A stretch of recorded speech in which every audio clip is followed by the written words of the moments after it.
And we are very genuine with the company. We're here at the McCall Research and Extension demonstration farm up here in the Panhandle of Oklahoma at the McCall Field Day, and today we were talking a little bit about grain sorghum and kind of how it's looking.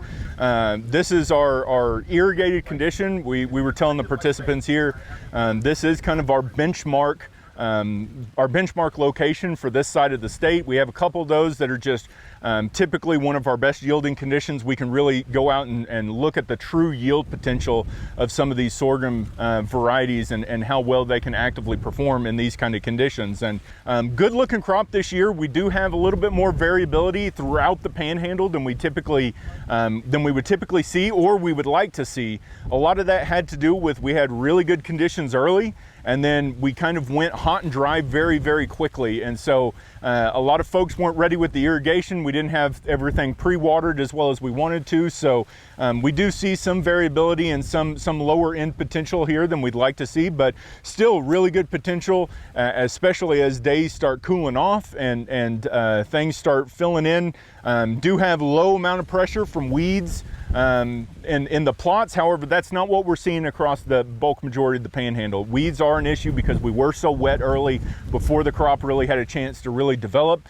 We haven't seen any sort of major aphid pressure. We have heard some indications of some sorghum aphid from here and there, but not a widespread issue. Really, our pest pressure is fairly low throughout what we've seen, with the exception of weeds out here. A lot of our grain has historically been dryland.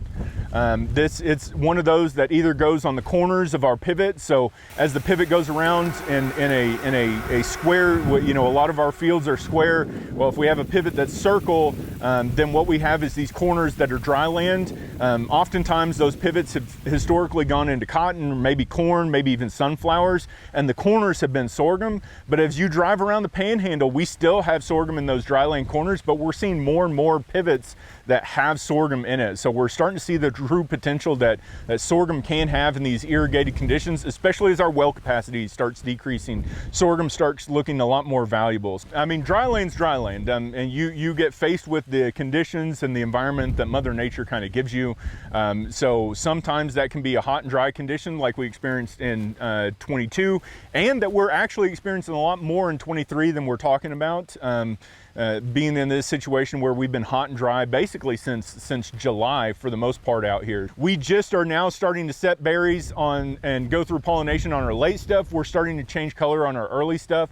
And this is typically when we get a wet season. This part of the state typically goes through a wet period and a wet season at this time of year. Unfortunately, this year we aren't experiencing that. And so we are seeing some issues that we don't typically see out here because it was nice early and then dry when it's not supposed to be dry. And we'll see what the rest of the season brings us. But I think we can overcome that. We just need a longer season. We are a little bit behind. Typically at this time of year, most of the trial has changed colors or filled berries.